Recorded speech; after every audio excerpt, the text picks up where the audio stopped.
Morning folks, CTX 965 here. It's Sunday 30th of March and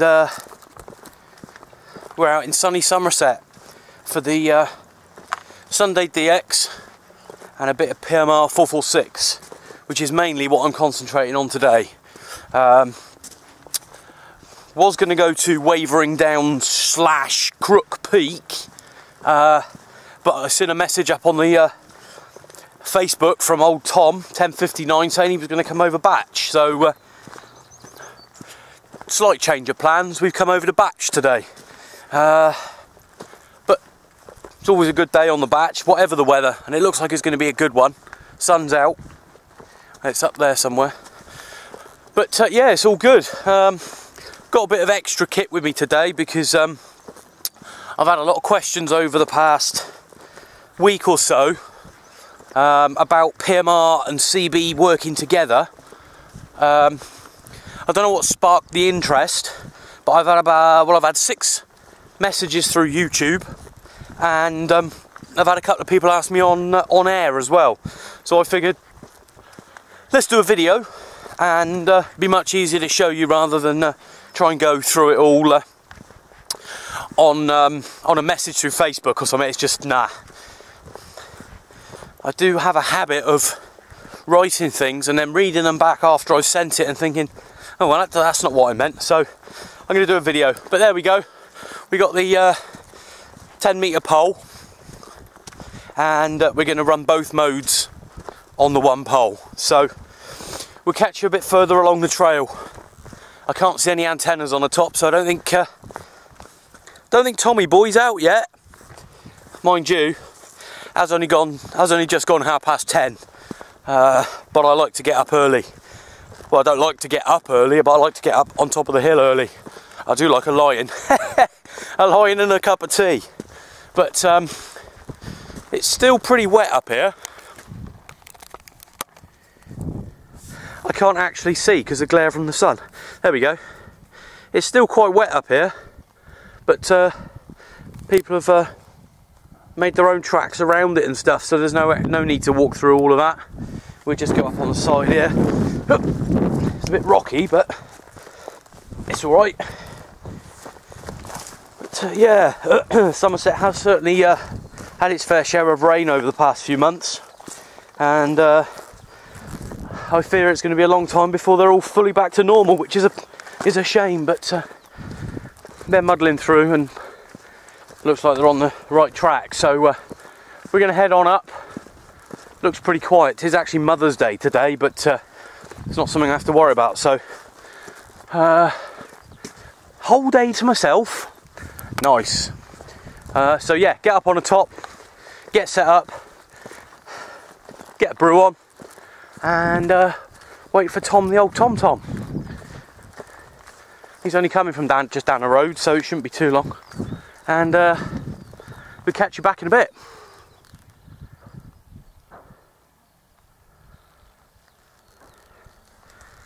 That over there, I don't know if you can see it. I can't see it because of the glare, but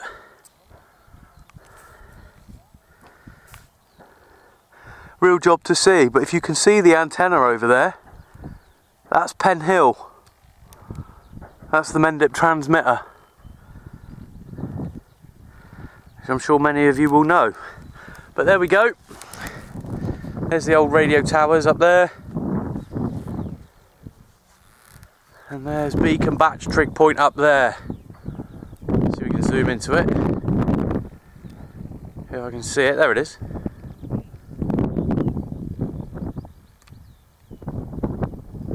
Oh, there's people up there already, look. Come up here for a field day mini meet with Gary once, and I was up here at 7, and there were still people up here before me, so there we go. Catch you back shortly.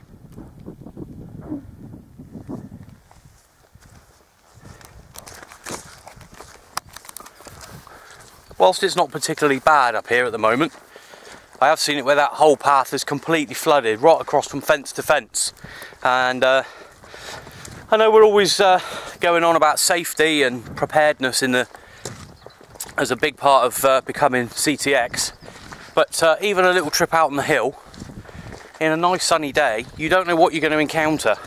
So it's always worth making sure that you've got the kit should you need it, because if that was completely flooded and you only had trainers on, you either got to go back to the vehicle and call it a day, maybe work static mobile, which is not really an option normally in our case because we're going up to high ground and there's no point trying to DX from low ground. And the other thing, the other option you've got is to walk through it, which means unless you've got a spare pair of trainers and a spare pair of socks in your bag, which if you were that prepared you'd have the right footwear on in the first place, you're going to have to spend the whole day in wet feet, which is a bad idea. So it's all worth bearing in mind. You just never know. When I went to Penavan, 99% of the day was brilliant, absolutely sunny, perfect day. But 1% of the day we had a heavy downpour, hailstones, and some of the track became waterlogged. So luckily I had the waterproofs and the right boots on. So always worth remembering, folks.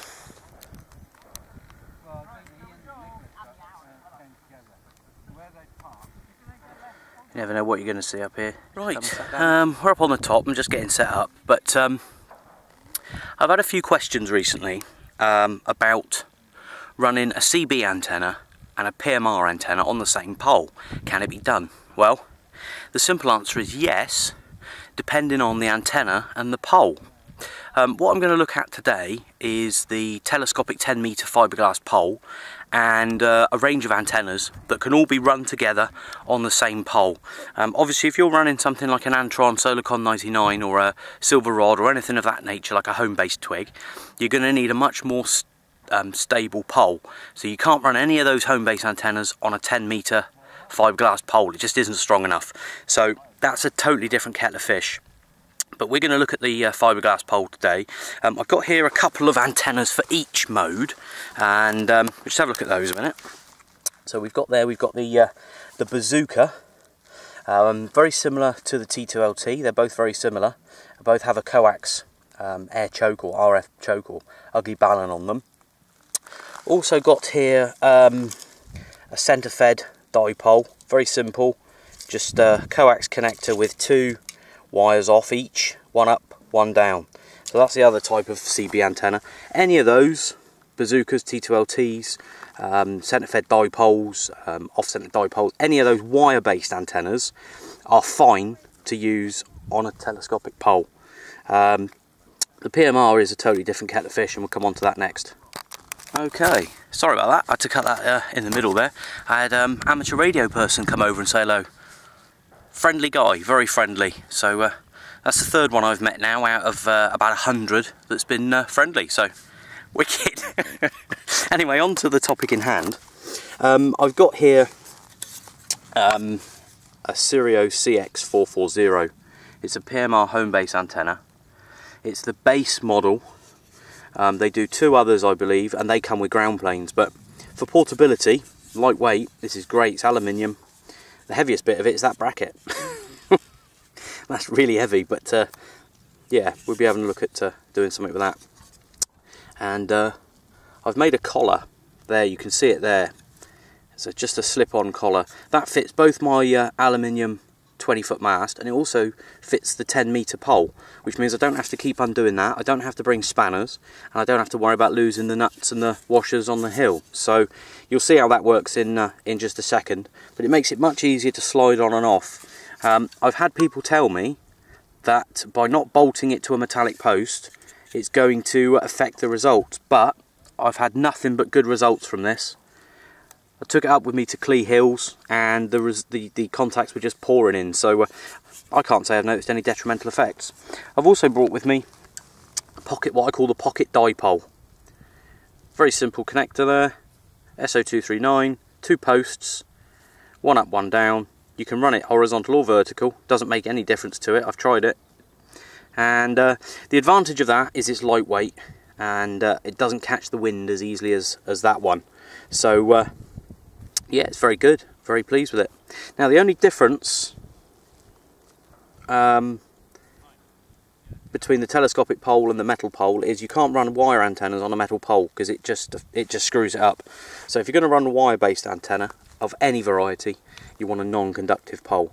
So what we're going to do, I'm going to get a CB antenna and a PMR antenna up on the pole so you can see them both together, and they'll both be working with each other at the same time. So let's go. Right folks, we're all up and running. I've got both on one pole, and I'll just show you that. There's the pole, and then you've got the Sirio CX440 there mounted up with a RG213 feeder, and the balun for, I'm actually using the bazooka at the moment, but you can see that the top of the Sirio is below the bottom part of the balun. Anything from the bottom part of the balun up is your antenna. So as long as your 446 antenna is below there, you shouldn't get any interference at all. And there it is on the 10-metre pole. So yes, the answer to your question, Steve, Paul, Dave and the rest of you, is yes, you can on a 10-metre fiberglass pole. No problems at all. Obviously on a windy day I'd try and change that out for the pocket dipole, because the Sirio does catch the wind a lot. And I'll just show you, they're both on. There you go. Sirio receiving the usual nonsense on channel 8. We got Olga on here, but I just want to show you the SWR for, let me get this right. This is the SWR reading for the bazooka with the PMR antenna on the pole. Ready? Look at that! As good as it is without the PMR antenna. There you go. And keep the mic. And it's slightly lower on channel 1. That's channel 40. So there you go folks. Absolutely no problems at all. 2 on 1 pole. Sweet as a nut. Old Tom's come up, join me. 10:59 as he said he would. So nice one, Tom. He's busy setting up his, he's actually trying out some other kit today. I think he's got an off-centre dipole today. So, not by much, but it is off-centre. So he's just getting that all kit ready to go, so he can carry on with that. I'm not really going to be doing much 27s because Olga, I suspect, but I will be trying to kick off something on the PMR, hopefully. Looks like Channel 3 is a bit busy. There's some banger racing going on down the way, but we'll have a flick around and see what we can do. So, going to have another brew, important, and crack into my Scotch eggs, and I shall catch you back shortly. Bye for now. Alright, just going to show you quickly the station today. It's a bit windy now, but it's all nicely secured, so I'll just give you a show. No shelter. Lunch, one gone already. Brew on the go.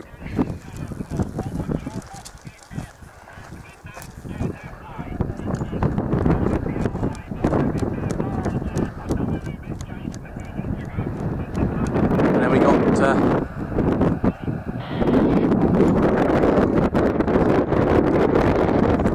and Tom's station as well, so working very, very well. Got some contacts already in the log for the PMR, which is great, and yeah, we got a nice day. Oh, we got hat and gloves growing in the tree there, better not forget them. Right, catch you back in a bit. When it gets a bit quieter, I'll do the mandatory shot from the trig point. Bye for now. But yeah, I have noticed my camera, every time I put the camera near a radio to record anything on 446, it actually picks up interference on the video camera, knocks the QSO out there, Jason. I couldn't explain it for a while, but I was trying to get some video of those guys over Swansea way last week. Every time I raised the camera up, it knocked the QSO out, so it's pretty limited what I can video on the old 446, mate, but yeah. Yeah, that's interesting, Gary. I just okay, well, I don't know if you heard that, but that was a PMR. What a cracking day on PMR we've had today with this setup here.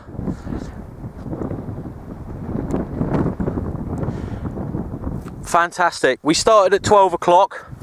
I thought, oh, I'll just give it a quick try on the PMR, and I ended up sitting in the chair for 5 hours. So that's not bad at all. 5 hours on a PMR net, 3 batteries in the radio. Well pleased with that, so that's really, really good. So it's just coming up to 5:15 now. We're going to start packing down the station. Lovely weather. There's the trig point. And yeah, been a great day all in all, I have to say. Very pleased with that. The antenna stayed up as I knew it would do, and also Tom's marginally off-centre dipole there, doing the biz on the 27s despite Olga being her usual pain in the backside. But yeah, hopefully we can get something really going well on the PMR. That's looking promising, which is very, very good. So yeah, let's turn that round. There we go. So yeah, we've got the hat on now. It's picking up wind-wise, but good day. Well pleased with it. So we're going to start packing down the stations now and head for home. Catch you later.